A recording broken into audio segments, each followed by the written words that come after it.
more, come on. It's worth more than that. Well, thank you very much, ladies and gentlemen, for attending the third and final talk that I'm giving at the Spirit Seeker weekend here in Shercott Pheasant Hotel. Wonderful to be here, and thanks to Ashley and all the team for bringing me here. I'm not a relation to Ashley and the Robinson family. I wish I was, because they're fantastic people, absolutely brilliant. So because we started a bit late, obviously I'm just going to go through very quickly some of the slides. The aims of SPI, who's been at my talks so far? Right, you probably know this, but for those that don't, the aims of our society are to collect, research and publish accounts relating to most aspects of strange phenomena, and to purposely endeavour to try and come up with some answers to account for what at present eludes us. I've spoken in Ireland, Carrick-on-Shannon, first Scotsman to lecture on UFOs in the United States, and also in France, in Strasbourg, in Holland, in Utrecht. I've been down in the Loch Ness submarine, so I've done quite a lot over the years, as you can see, and I'm the author of 11 books at the moment, working on the 12th when I get back up the road. So, before we get to the Cottingley fairies, let's take a look at fairy tradition. Fairies are generally described as human in appearance, not all the time, and having magical powers. And also they are often depicted with ordinary insect wings or butterfly wings, and some depictions of fairies depict them wearing some sort of footwear. Their green clothing and underground homes were credited to their need to hide and camouflage themselves from hostile humans. Yet another belief was that fairies were demons. The hobgoblin, once a friendly household spirit, became a wicked goblin. And also, sometimes fairies are described as assuming the guise of an animal. And in Scotland, fairy women were assumed the shape of a deer. You have claims of people seeing, believe me, fairy cars, fairy boats, fairy aeroplanes. What? Yes, we'll come to that. Incredible, surely. As you will see later as we go through the talk. But people talk about, oh, you're away with the fairies. It's a famous saying. It probably stems from this book here written by Kerry Greenwood. And that away with the fairies is probably depicting this, because people who claim to have been taken away by the fairies entered. First of all, they encountered the wee fairies or pixies doing a wee dance. And then there was a mound, a small hill. And if they went into the mound, they'd disappear. They'd be away for thousands of years, hundreds of thousands of years, allegedly. I'm only talking historical here. And they came back, and the whole world and the whole system has changed. A wee bit like UFO abductions. They're getting taken away with the fairies. So that's probably that. And here's a depiction of this guy. He's pulling his friend away. Don't go near that wee dancing fairies. Come back, you'll get taken away. And he's trying to pull him away from that. My daughter went up to Dunvegan Castle in Scotland there, and she went to, well, this area, it's a beautiful area, Dunvegan Castle, big history with fairies and pixies and elementals and stuff like that. And there's actually a fairy flag and a fairy horn at this particular castle. And there's a story behind it, because the flag is said to have originated as a gift from the fairies to a chieftain clan, or an infant chieftain. And it possibly could have been a gift from to a chief from a departing fairy lover. Also, the ability to multiply a clan's military forces. These are the powers, allegedly, that was impregnated into the very fabric of this flag, to multiply a clan's military forces, or the ability to save lives of certain clan folk. So there's a big tradition with this. So various powers of this flag when they waved it was said to be increase the chances of fertility, and the ability to bring herring into the loch near Dunvegan Castle, as you can see here, the loch. So allegedly had all these supernatural powers. Now, was it truly from a pixie or something else? This is a photograph that was taken by my daughter at the Isle of Skye at these fairy rings. Allegedly, if you look through the history books, a lot of history stems from this area where fairies were allegedly seen dancing. I know it sounds preposterous, but hey, you know, we're here, we're spiritualists, we're in this world of super paranormal powers, and a lot of people, especially kids, See these wee folk, etc. So, let's go there. So a lot of people have seen these wee folk, as we call them, in this area in Scotland. But of course they're also associated with fairy glens, etc. All waterways have been seen around there, and also fairy bridges, as you can see like this. The tradition is enormous when we look at the traditions of fairyland through not only the United Kingdom, but also through mainland Europe as well. Now, obviously, there's not just the wee folk. What is the wee folk? Well, the wee folk could be a combination, allegedly, of the leprechauns of Ireland, the trolls of Norway. He's got a big nose like me, isn't he? Don't laugh. And then we have the jinn. Now, these are supernatural creatures, from Arabian and Islamic mythology. They're not just spiritual, but also they're physical in nature, and they're mentioned in Middle Eastern folk tales, and they're often depicted as monstrous or magical figures. Spooky.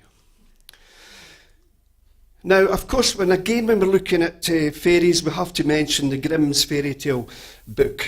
And obviously I've read that as a child. Still read it? No, I don't. And I'm sure each and every one of us have read that sometime. And it's impregnated into the very fabric of young kids about fairies, etc. We have various books. We have these ones here, angels, fairies, demons, elementals. We have the Scottish fairy book. We've got, which is a great book, this, by the way, Seeing Fairies by Marjorie Johnson. If you ever get a chance to go and have a search for these books, these are the main titles that you want to have a wee look at. So, the magic of fairies to small kids is amazing. As you know, anybody in this audience today has got children. You know that they probably love all these stories about fairies, etc. And some of them obviously dress up. They have all these little costumes, and they dance. They have a merry old time dancing around trees and what have you. But it doesn't just affect the wee girls and boys, mostly girls, of course. Even adult women. Adult women have fairy parties, would you believe? Carol, you going to one? No, okay, fair enough. I'll get you booked in. So, when we look at fairies, elementals, are they real? Are they imaginary? Well, let's have a wee look at some of the things that we're looking at today. Now, I'm going to show you some alleged wee thingies of fairies and elementals. Nothing substantial here. This allegedly was some little people in Cornwall, and a group of witches, sky-clad I think they call them when they're naked, claimed to have seen. This could have been manufactured on PowerPoint or anything like this on the computer. I don't, as I said in my earlier talk this morning, I don't put a lot of stock in photographs, because photographs can easily be manipulated. So easy to manufacture hoaxes just now. But for the purpose of the stock, I felt it viable to at least show you what we're talking about here when it comes to photographs. This one allegedly was taken in Germany in the summer of 1927.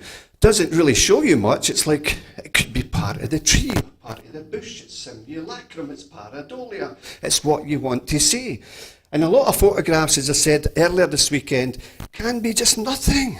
It's just look at the sky. It's the shape of a deer. It's the shape of a fox or something, and it's just a cloud, but just the way it looks at the time, it's quite amazing. Here's another photograph. Allegedly, she's got a fairy in her hand. I think we can enlarge that a bit. It doesn't really show you much, though, does it? It's, absolutely not. So this one here, and as I say, this talk, some of it you may have seen before. I've changed a lot, and I've put a lot into it. This one here was quite unusual, because this allegedly is a non-human caught by photographic film in Chile. Is it true or is it false? Whoops, we'll go back to there. So here's the facts. It happened in May the 10th, 2004, and the witness was taking some photographs at Park Forestal, which he downloaded to his computer the following day. And his photograph showed a group of state police on horseback, and you'll see the area in a moment, and they were patrolling the sector. And the photograph was taken about 5:40 p.m. from the corner of J.M. de la Barra and Avenue Cardel Jose Maria Cara in front of the Bella Bella Artes looking east. I'm glad I got that out. My God. So, this is the area in question. Now, the photograph of this wee creature you'll see in a moment. So I don't know which avenue it was taken. So you've got these police on horseback in one of these avenues here, and the wee creature appears in one of them. Here is that photograph. Is it an alien? Is it an elemental? Is it a fairy? Is it something else? Now, admittedly, and you'll see an enlargement of that in a moment, admittedly, there's a lot of noise going on with that. It's not a sharp photograph. You see the police going north and south, and you've got this wee fella here. You can see him, hopefully you can see him, he's moving. He's walking with his arms extended, his legs extended, and you can see him with the head, the body, the extended arm, and the legs moving as well. Now, the police never saw this wee guy. And that's the thing, you all know, with ghost photographs, you take a photo, oh, who's that person in the photograph? They weren't at the party, or vice versa. You'll see a ghost, quick, camera, there's a ghost, quick, and nothing, you can't capture it. Sometimes that happens. So these guys never saw that. Again, you've got the head, you've got the body. Is this real? Like I said in my talk this morning, researchers like myself are dealing with Joe Public, and we're looking for honesty. We're looking for them to tell the truth, not only with a story, but vindication of a piece of a cine film, video film, photographic film. Very important. Now, this photograph here was taken by William Jobs at Fort Augustus in a cemetery. We were there just a few months ago. I love Loch Ness. I love Fort Augustus. It's beautiful. But whilst he was there taking a photograph of the cemetery, you got this wee fella here. What is it? Is it an insect? Is it a fairy? You decide. As I say, we'll show you all these photographs. We'll go through the talk. We'll look at all the different answers. That's it there. It may just be an insect. It may just be a flying moth or something like that. But is this evidence of, a fairy? I felt it was that impressive that I actually used it in one of my books, The Paranormal Case Files of Great Britain, Volume 3. I thought it was a cracking photograph. Let's put it on the front cover as you do, So that was that. Some of you may have seen these photographs taken by this chap here, John Hyatt. And this was taken in the Rosendale Valley in Lancashire back in 2014. Now again, and quite right, don't be shy, a lot of people in the audience may say, oh, come on, Malcolm, that's just wee flies or midges or something. Yeah, absolutely, it could be. But this guy is claiming that he took these photographs of these fairies, they called them fairies. Oops, and that's an enlargement of that. So are we looking at a real bona fide fairy? Are there something coming through the etheric realms? Because I believe in dimensions. I believe in shifts of dimensions, that things can pop in and pop out of your reality at any given time, for sure. This one here was taken in a garden. Can I go back to that? Yeah, near Croydon in South London. Again, we asked the question, fairy, midgie, flying creature, insect, call it what you will. But she was convinced. It's got the wings, apparently the arms and the legs, etc. This one's similar, taken in Rockford, Illinois. Something similar to that, I'll leave that for a second. And that's the filtered versions of that particular photograph. With any given photograph sent to myself or my colleagues, we always try to analyse it even. And you've got to do that to see if it's the real deal. Is it a wee image stuck on a glass plate? Pixel separation, edge enhancement techniques, a whole shaboom we'll use to find out if a photograph is real or not real. Another one here, have a look at that. You can all give me your answers and opinions and when we finish, don't worry. And this one here, it's up there, but you'll see the enlarged version in a moment. That's it there. That's it enlarged there a wee bit better. It could be anything. But we're talking today about fairies and elementals and a whole range of different things. Why not? This is what this weekend's about. It's to spin your minds into different directions and give you a chance. That was one for France. This one's for Argentina. Now, there was a good friend of mine, Alien Bill. He's a character and a half, honest to God. And he claims he took a photograph of a fairy. He took it at the back of Edward Confessor Church in York. And this is just the back where he took the photograph. So I'll quickly go through that. Initially, he just saw a kind of light source, which is here. He never saw a fairy as such, but he felt he had to take a photograph of this. And that's obviously the light source there. And he felt it was significant, as you will see in a moment. This is obviously the filtered version. It's not showing you much other than a darkened patch there. And this is what he took. We've got an enlargement of that in a moment as well. Very similar to the photographs that you saw a moment ago. Let's see, have a look at that. This is the filtered version. Wings, body, arms, legs. Have a look at that. That's it again. What are we looking at here? You know, what are we looking at here? Closer. Is the camera, they say the camera can never lie, but is it capturing something that the human eye can't see? We all know that dogs and cats and animals can see and hear different vibrations and sounds. So does the camera pick up certain things, you know, even closer?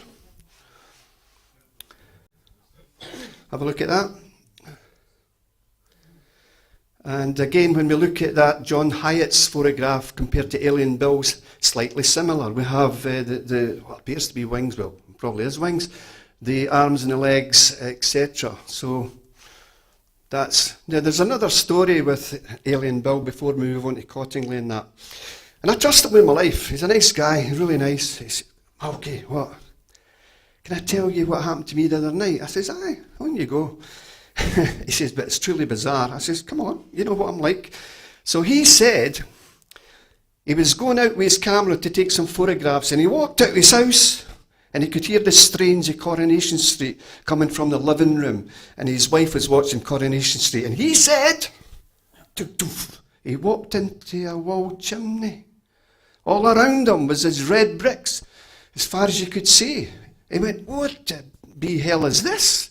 You know, and I mean, this is obviously a reconstruction. He said it only lasted for about 10 seconds, and then bang, there's houses across the streets.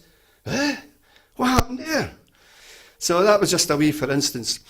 This one here is very crazy, the Woolton Park driving gnomes. Gnomes, fairies, pixies, elementals, etc. Now, the story is, Woolton Hall was built by Sir Francis Willoughby between 1580 and 1588 for his family, and it's now a prominent Grade 1 listed building. As you can see, beautiful building surrounded by fields, etc. It stands on a natural hill. It's 3 miles west of Nottingham city centre. It's set in 500 acres of spectacular gardens and parkland, and the hall was actually used for the setting of Wayne Manor in the 2012 Batman film Dark Knight Rises. And this is it here. Now, the thing about this is it's situated next to the University of Nottingham. I mean, it's a big built-up area, even though it stands on its own grounds, etc. Anyway, it was near this little lake that the strange things happened. And it's going to tax your mind, but, you know, here we go. So what happened? Well, this is the story. September 79, 7 children aged between 8 and 10 saw 60, not one, but 60 little men, the same size as them, in 30 small cars. The little men chased the children, but they didn't catch them. And they were also seen in the trees. So this is an arrow. Yeah, that's just go back there. That's the area where the next slide you'll see all about it is around about that area there. So they also claimed to see these little gnomes, all colourful dressed, actually coming out the splits in the trees here as well. And I know it sounds bizarre, and I'm glad I'm not talking to sceptics or anybody who's not familiar with this, because they'll get a hard time and they'll get booted out. It sounds preposterous, but this is what the kids were saying. They also said that, incredibly, these little cars jumped up over fallen logs, fallen trees that had been cut. Incredible. So anyway, the incident actually reached the ears of the children's teacher, this guy here. And he had to listen to the kids. And the headmaster stated on record, he says, I think the tape reveals a wide measure of corroboration between the children as well as the fluency with which they were able to describe the events. I remain sceptical as to the explanation of what they saw, but I'm also convinced that the children were describing a real occurrence. That's what he said. And it made the local papers as well, as you can see. Now, the lovely lady Janet Bord, a fantastic 14 authoress and investigator, she said that 6 years before that event, the fairies were reported in the media. She corresponded with a Marina Fry, a lady from Cornwall, who wrote to her giving details of her own fairy sighting when she was nearly 4 years old. It was around 1940. And she said that one night her older sisters, who were all sleeping in one bedroom, awoke to hear a buzzing noise. One sister, it was like music and bells. Looking out the window, they saw a little man in a tiny red car driving around in circles. He was about 18 inches tall and he had a white beard and a droopy pointed hat, and he just disappeared after a while. So, people generally have been seeing throughout the centuries strange, bizarre creatures. We're not talking about UFOs here, like I spoke about this morning, but strange, often hideous creatures like this. Are they real? So what I'm trying to say is today's alien creatures yesterday's alien... Hello. Come on then. So are today's alien creatures yesterday's elementals and fairies? And the reason I say that is because if we do look at some of the early claimed American UFO abductions and encounters, we can look no further than Kelly, Hopkinsville, Kentucky, when this strange creature, it happened in 1955 in the Christian County of Kentucky, and ufologists regard it as one of the most significant and well-documented cases in the history of alien creature encounters. Story goes, the evening of August 21st, 1955, 5 adults and 7 children arrived at the Hopkinsville police station claiming that small alien creatures were attacking their farmhouse, which they had been holding off with gunfire, shooting at them, for nearly 4 hours. And they were described as kind of like goblins, wee horrible creatures. Now again, we're dealing with people's testimony.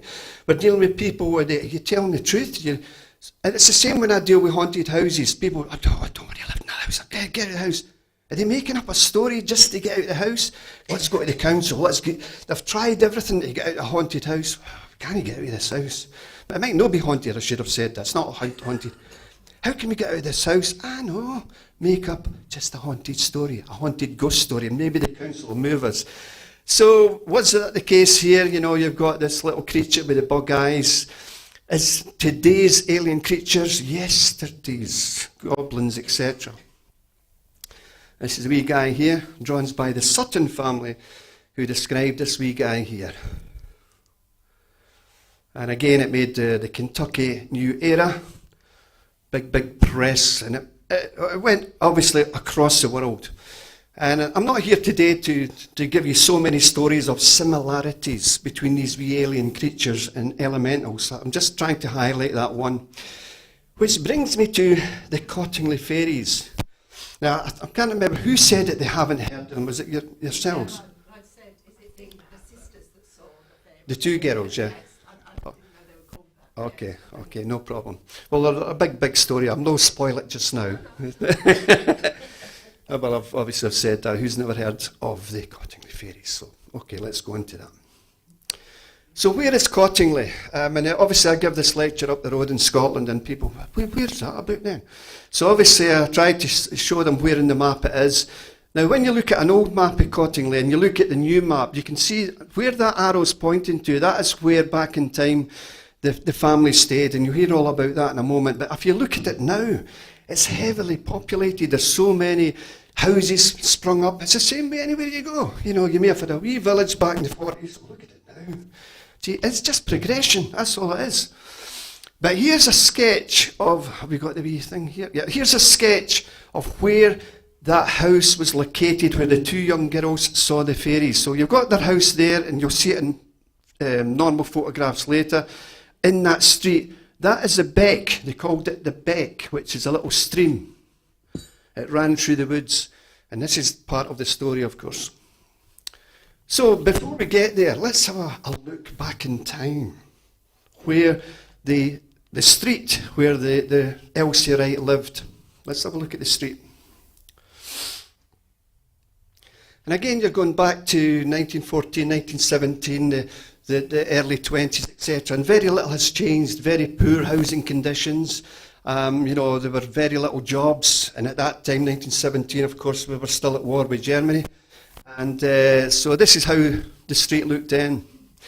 These are the main people dealing with the Cottingley fairy story.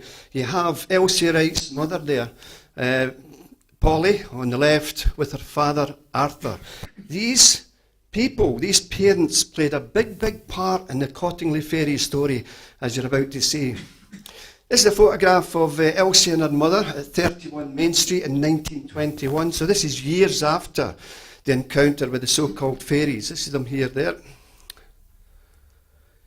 And she's a beautiful girl. She's 15 years of age at this when this photograph was taken. She's a sparkling girl, very attractive.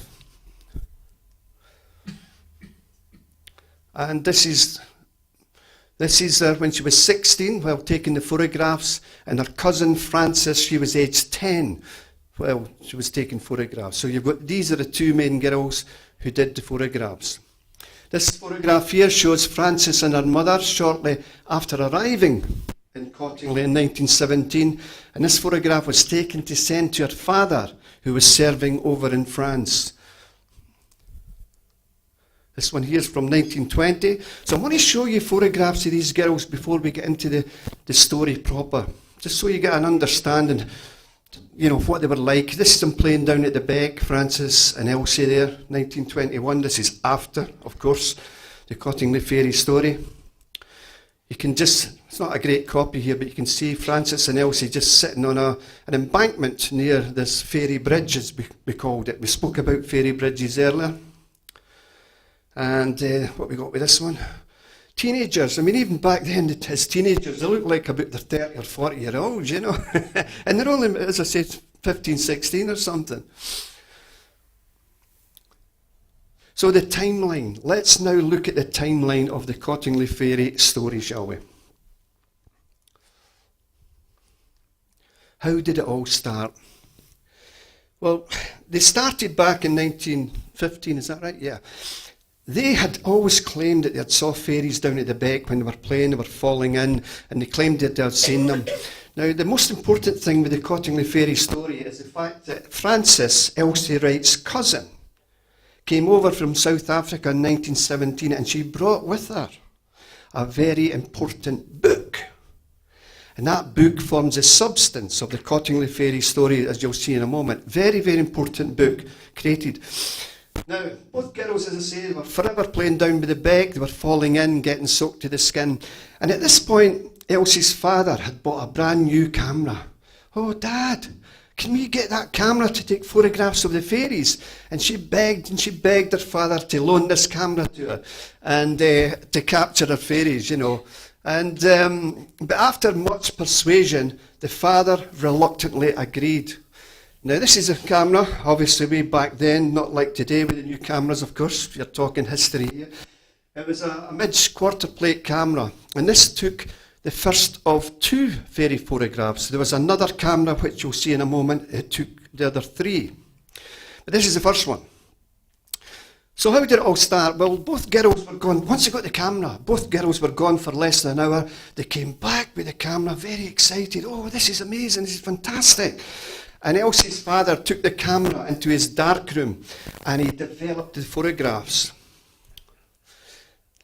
Now, what you're about to see, you've probably seen them, those that's aware of the story. You've seen them through books and stuff.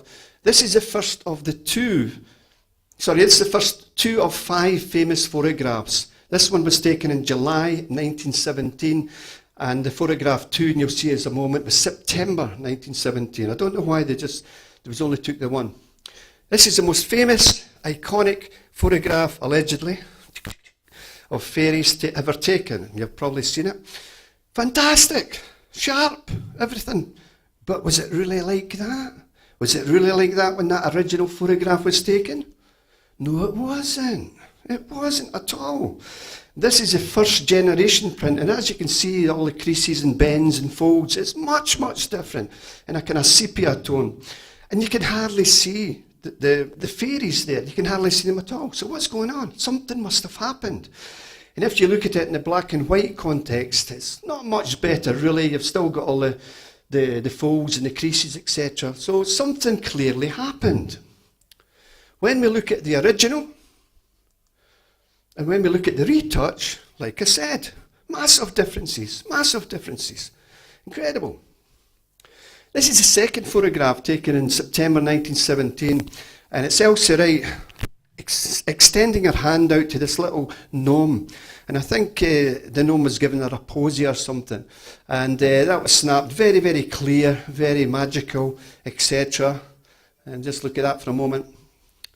We can enlarge that. You can see the head, the nose, the wings, the spindly legs, the pointed shoes, etc. Just iconic of what a typical gnome or a fairy would look like back in the day, or any day.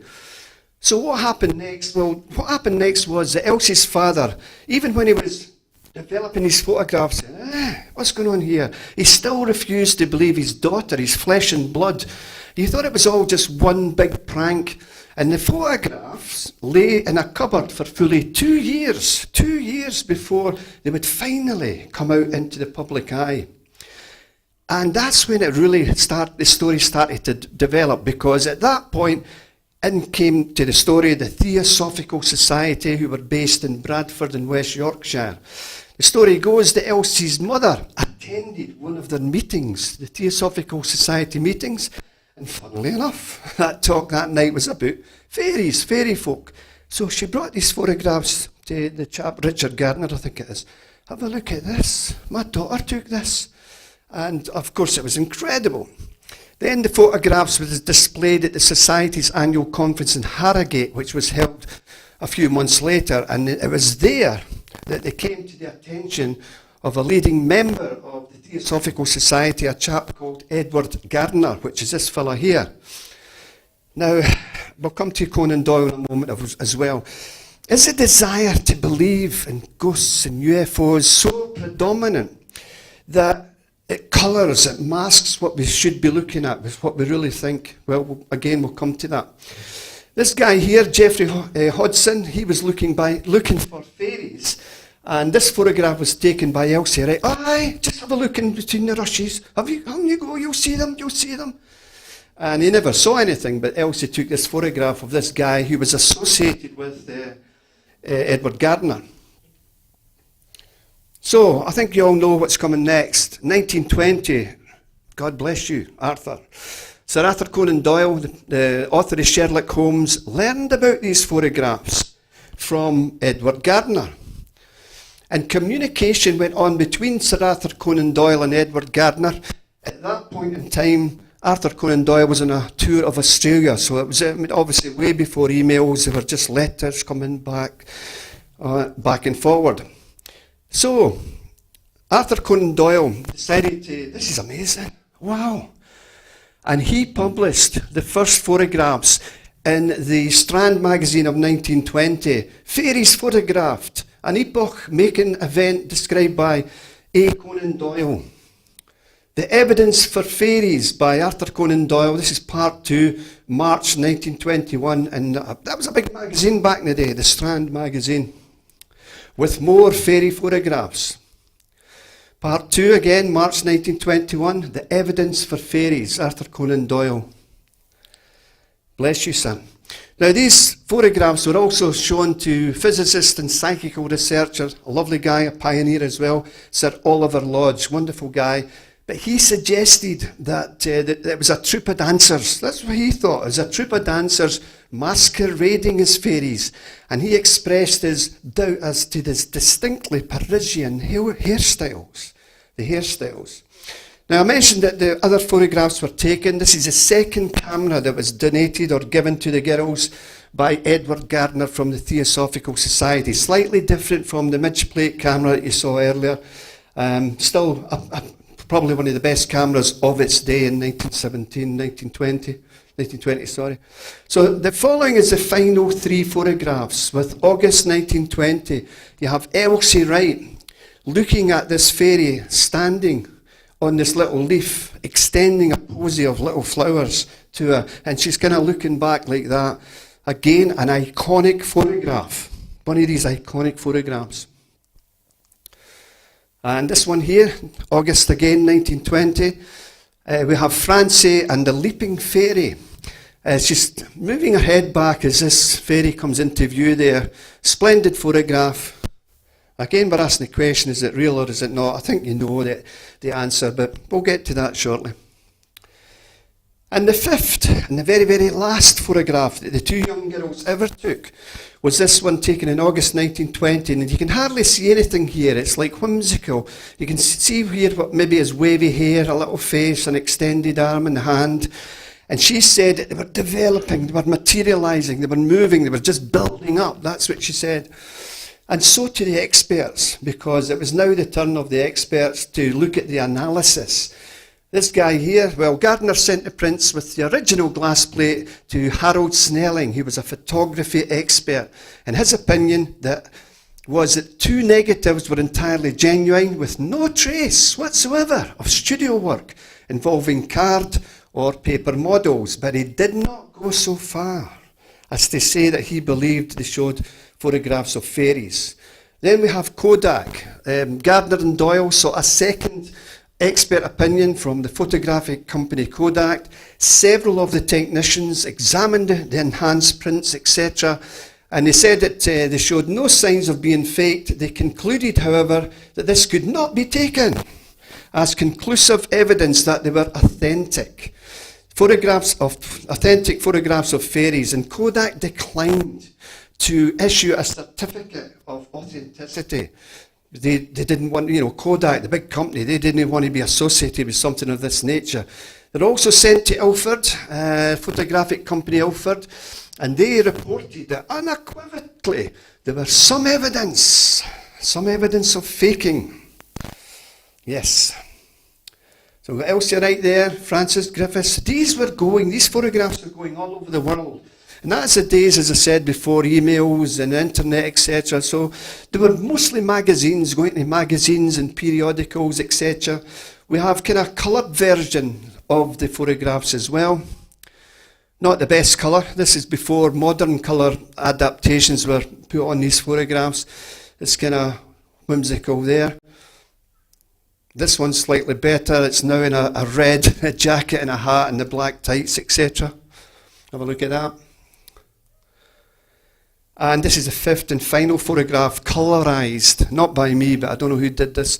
But you can see a yellow dress here, you can see the wings better, the flowing brown hair, the extended arm, you've got somebody in the background there, red hair, and again hair of a fairy, a Les fairy there, etc., etc. But let's have a look at the storyline. And that's the original colour version, well, not the original photograph, but it's been colourised, just to give people an understanding what, if they were fairies, what they would have looked at. So, were the photographs real? Well, that's the thing. Sadly not. Sadly not. As much as we want and we know elementals are probably real, on this occasion they were not. They were a hoax. So let's have a look at the timeline of that expose of the hoax. End of a fairy tale. It all started in 1971. And what happened was that BBC Television's nationwide programme had a look at the Cottingley fairy case in 71, and Elsie stuck to her story. She said when she was on that programme, she says, look, I've told you, they're photographs of figments of her imagination, and that's what I'm sticking to. So she said she could look at the beck, look at the grass, and just photograph figments of her imagination, and we'll come to some interesting concepts of that in a moment. 1978, we're moving through the timeline. Famous skeptic James Randi noted that he was the first to notice that these fairies were similar in poise to those that was found in the Princess Mary's gift book, published in 1915. Look at that. That's from the gift book, that's the fairies, that's the gift book, that's the fairies. The poise is exactly the same. Let's have a look at that in closer detail. We'll come up in closer detail. 1982. The girls finally come clean. They admitted to a guy, a researcher and author called Joe Cooper, in an article in The Unexplained, that the photographs had been faked. Although they both maintained that, hey, even so they were faked, we really did see fairies down at the beck. We really did. So, Elsie had copied. So this is where the Frances came over from South Africa in 1917, and she brought the Princess Mary gift book. And that gave him the idea, here, we could do something with this. And they drew wings on them, and then they said that they cut out the cardboard figures and supported them with hat pins, disposing of the props in the beck. And once the photograph had been taken, the cousins disagreed about the fifth and final photograph. But Elsie maintained to her dying day that the photographs were faked, but Frances, on the other hand, insisted that they were genuine. And in the Unexplained article, she stated, look, it was a wet Saturday afternoon, but we're just mooching about with our cameras, and Elsie had nothing prepared. I saw these fairies building up in the grasses, and I just aimed the camera and took a photograph. So again, let's have a closer look at the Princess Mary gift book fairy. You've got the arms, very, very similar, pointed. So what they're saying they did is they cut these little fairies out of the Princess Mary's gift book, and Elsie drew wings and other bits on them as well. And that's actually the photograph from the Princess Mary's gift book. Hence it was a massive big book to bring over, and it gave them an idea. Again, if we look at it, Princess Mary's gift book, one of the Cottingley fairies, you can see the similarities. Look at the legs, look at the extended arm. I mean, there was some differences, but it was just cutouts. That's it there, the famous Princess Mary's gift book. Like I said, to their dying day, they said that this last photograph was the real deal, and it shows very little. So, did this affect and ruin our lovely Sir Arthur Conan Doyle's career? And it was sadly your typical bloody journalist. You know, they've got a Dunsea's hat on Arthur Conan Doyle, you've got fairies placing the Dunsea's hat on him there, and that's his son, that's Arthur Conan Doyle's son there. Maybe it did, maybe it didn't. I mean, he hung his hat on the fairies.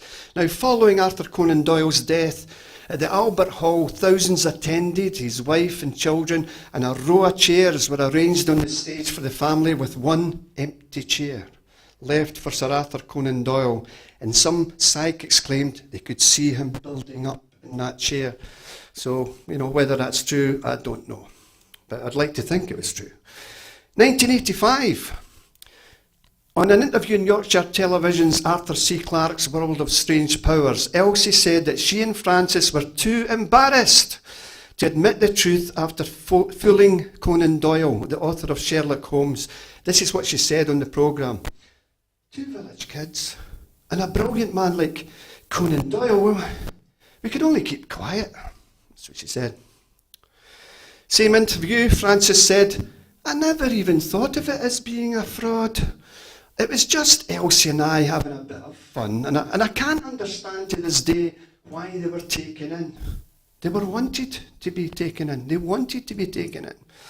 Now, it should be known also about Elsie. She was an extremely gifted and accomplished artist who painted landscapes and portraits, mainly in watercolour. She had attended Bradford Art College since the age of 13. She also found work in a photographic lab and a greeting card factory during the war. And this is Elsie drawing a fairy in 1983. My apologies, it's not the best photograph, but she's obviously old and aged now, but she's still drawing. She's still drawing the fairies, drawn again here. Similar as well, the Parisian hairstyles, the flowing curly locks, etc. Very similar to the 1917 Cottingley fairy photographs. This is a watercolour with pixies and gnomes on a bank with their fishing rods as well. So she was well versed in that. And like I said in that following slide, she was a gifted artist.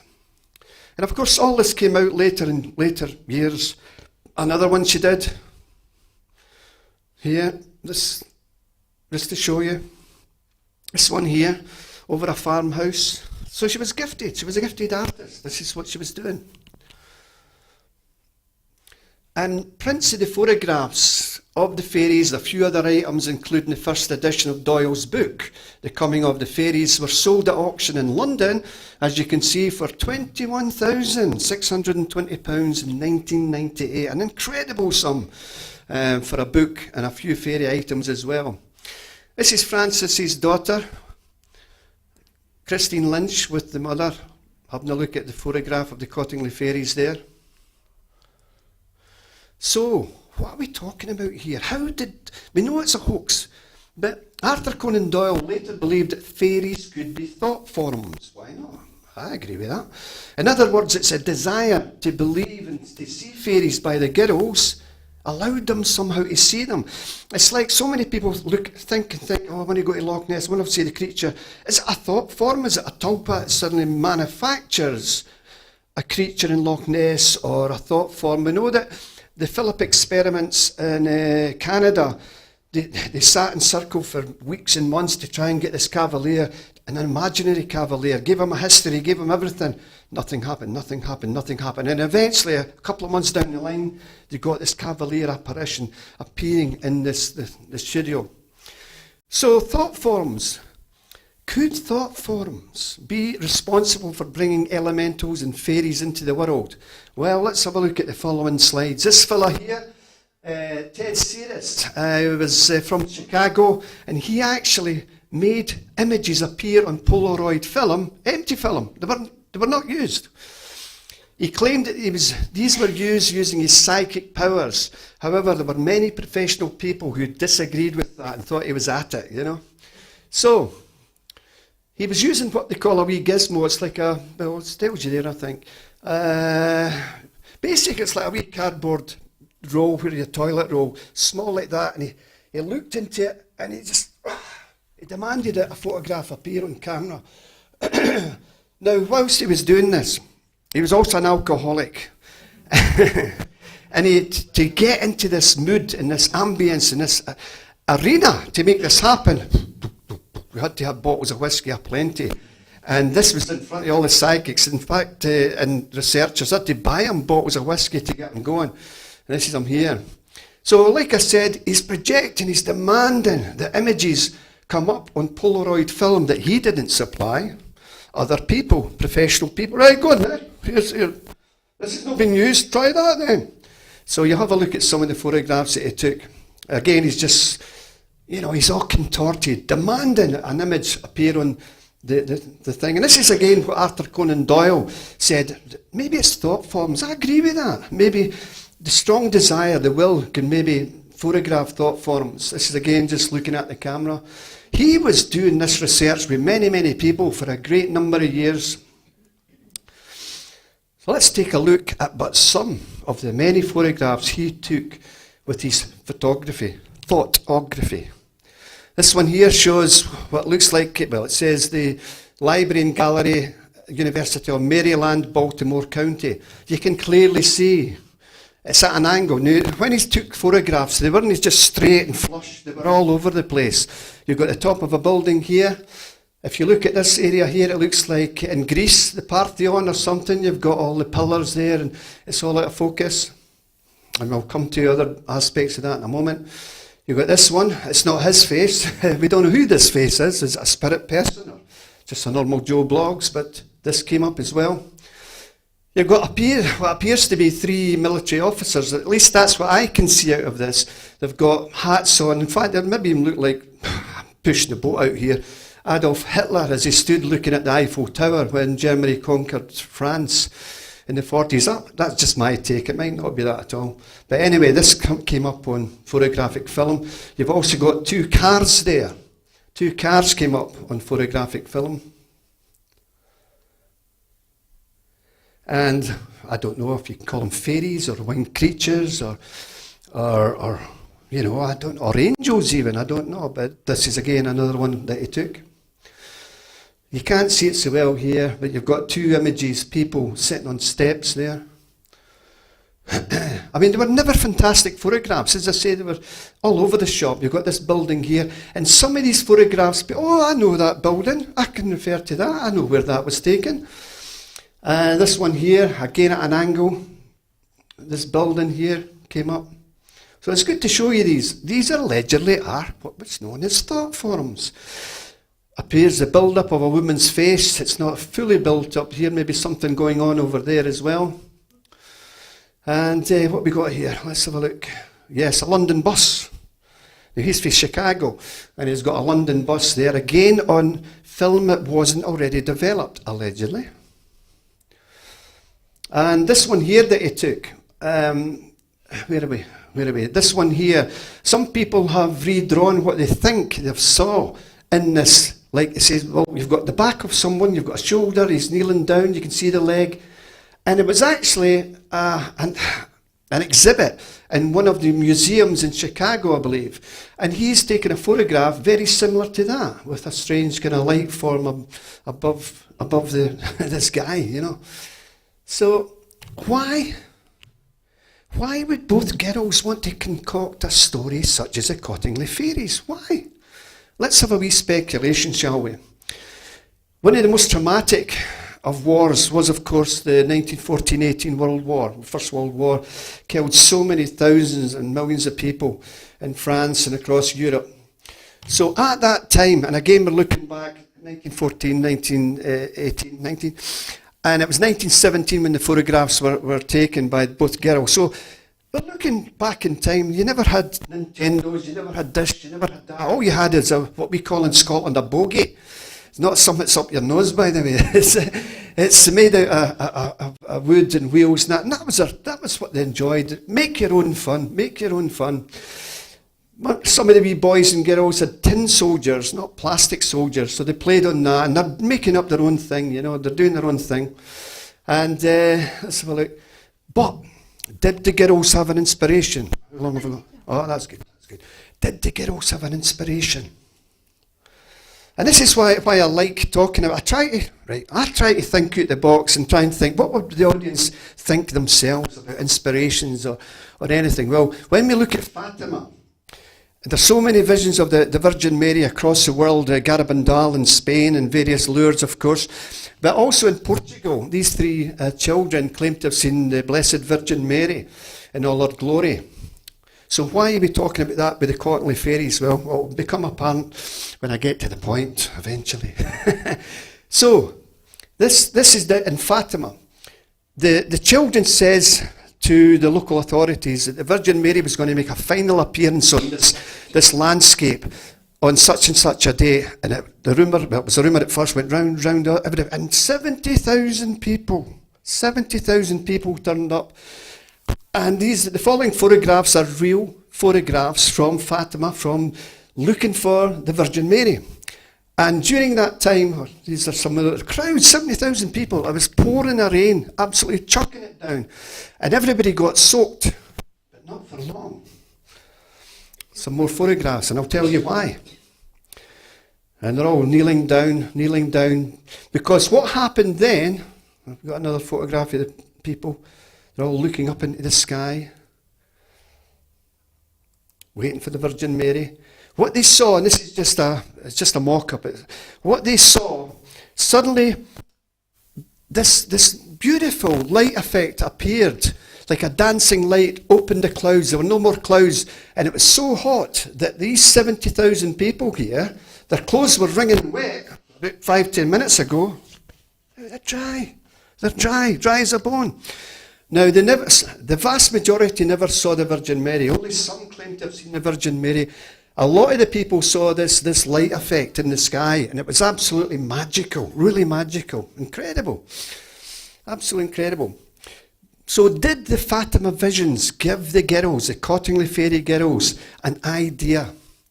Well, we talk about the Princess Mary gift book. She brought it over from South Africa, and the idea was born.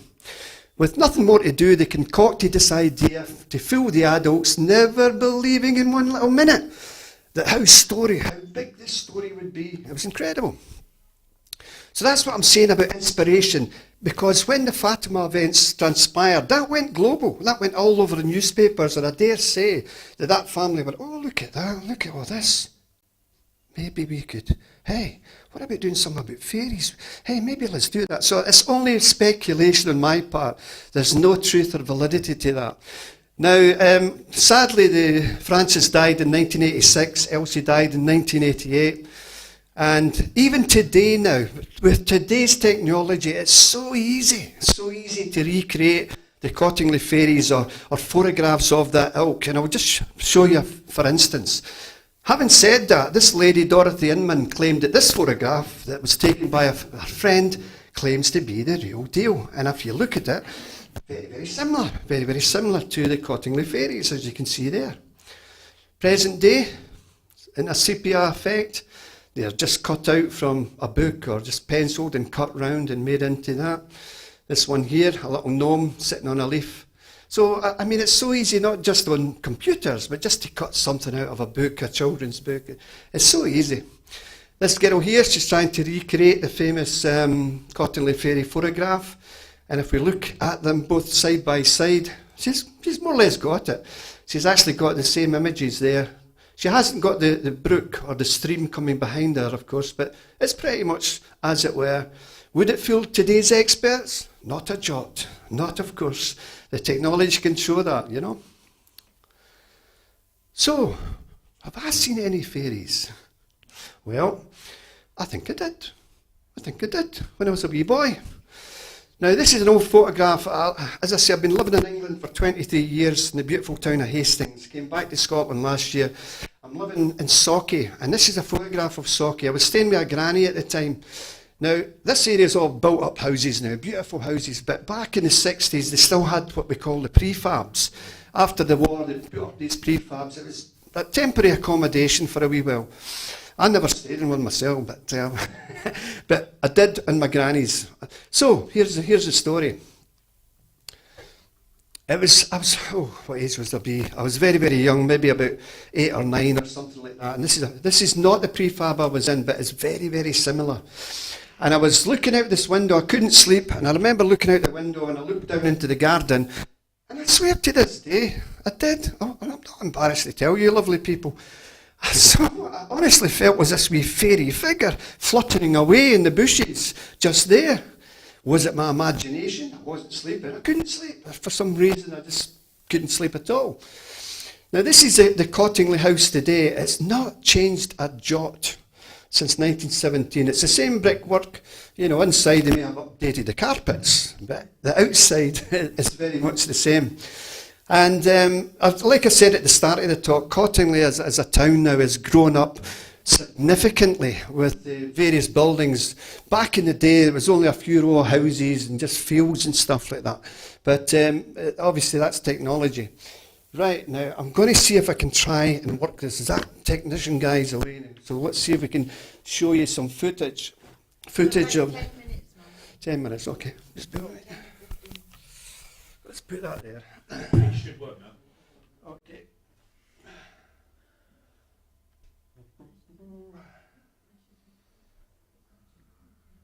Now, I know we weren't getting the sound earlier this morning. I don't know why. It's not my computer. You wouldn't happen to know how we get the sound, Ashley, no? If not, not a problem.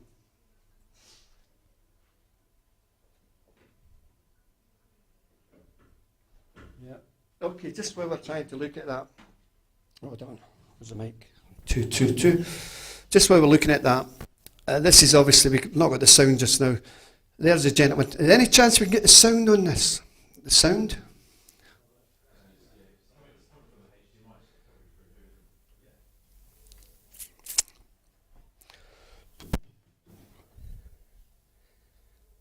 Okay, just bear with me. Technology, folks, eh? My God. It wasn't on this morning either. Okay. There's not even a sound thing on this as well.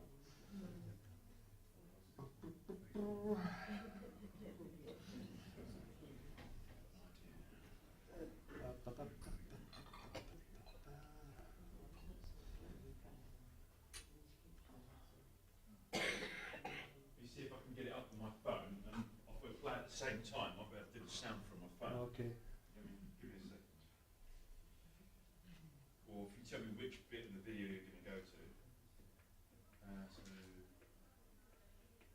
Yeah, because when I click on the link, it does want to play, as you can see. If we can't get it in the next few seconds, don't worry about it. We'll just finish the talk there. And,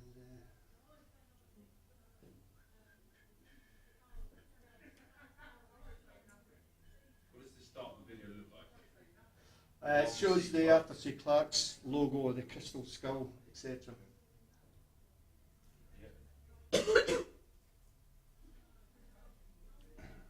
Oh, you've got that on your phone, haven't you? Forgot I sent you that.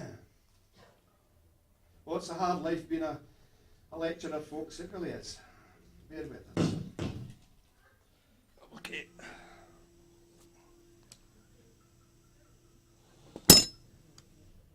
$10 5 minutes. Okay. If it's not working, Ash, don't worry about it. I'll do a wee dance, a wee song. Anybody like Al Jolson? It's before my time. Yeah, now we're not getting a picture now. Oh no! Kill me now! Kill me now! Actually, I don't think it's going to work, mate, so not to worry. Unless you know something I don't. See, like I say, the cursor should click automatically. It does bring it up, but we're not getting sound. Just while we're trying to get this sorted, because we've only got about 5, 6, 7, 8 minutes. Any questions so far? Anything you're not sure about, or you want to know about these things? Make them easy questions. Can I hide? Yeah, sorry. Did you not think it was strange that those very young girls could have the idea of how to actually put those fairies on the pictures themselves? Had they done anything like that before? They hadn't done anything like that before, other than, as I mentioned earlier, that she was very gifted at drawing fairies and cutting things out, so they had never done it before. But that idea was born as soon as Francis brought over the Princess Mary gift book and went, oh aye, we could do something here. Yeah, well, what they were paper cutouts with a little bit of cardboard with a hat pin through the back of it and stuck into the mossy bank, and then they photographed it from there. Yeah, just like that. It was very clever. Absolutely. Okay, I don't think we're going to get this, because we've only got 5. When do we finish anyway? Well, you've got 10 minutes. 10 minutes? Okay. Not matter. So, at the end of the day, what we're doing with this talk about fairies, elementals, etc., I believe it's a talk I should have given, definitely should be given, because we're looking at the etheric realms, we're looking at the etheric world, and there's no denying that certain people can see certain things in this crazy world. And it's not just the fairies and the elementals, it's also ghosts and spirits. They all reside, for want of a better word, in this ambience of this etheric realm as well. And that's quite important. If anybody would like a copy of these books, and this is where I do my plugs, I've got a copy of the Socky Poltergeist, probably Scotland's biggest poltergeist case ever, massive case. That's available for £10. This one here, a true story, again, Please Leave Us Alone. I dealt with this family from Ireland who were plagued by poltergeist effects. Strange, tall, ghostly figures, hat men, and various shadow figures, etc. That's £10 as well, anybody wants that. So, anybody got any more questions? Don't be shy. Only do easy questions. Okay, that's okay. Well, just in closing, I'd like to say that it's fantastic for me to share these stories, because I give so many different talks about a whole range of things, and it's just great for me to be here and share some of these stories with you, for sure. I just love it. This has been a fantastic weekend. As I said earlier today, you've got some wonderful mediums here, Ashley included, and they're doing magnificent work, and it's great for people coming to Spirit Seeker for the first time. Well, I'm not really sure if I want to go to something like this, but my mums want us to go. And they go and they sit and they see this wonderful communication coming from Spirit. And that's what makes it so special at Spirit Weekend. It's these wonderful events on. And it's not just the mediums. We've got many, many gifted people doing colour art and a whole range of different things. Again, it's all different. It's all different things to educate you. I am a guy who started off very, very sceptical. I'm no longer sceptical. I firmly believe in the validity of ghosts, poltergeists, UFOs, and a whole range of things. And that will never change. So, ladies and gentlemen, many, many thanks for your wonderful attendance here today. I'm sorry about the video. But no matter. Enjoy the rest of your weekend. It's going to be absolutely fantastic. And thanks again, and hopefully we'll see you all next year. Thanks.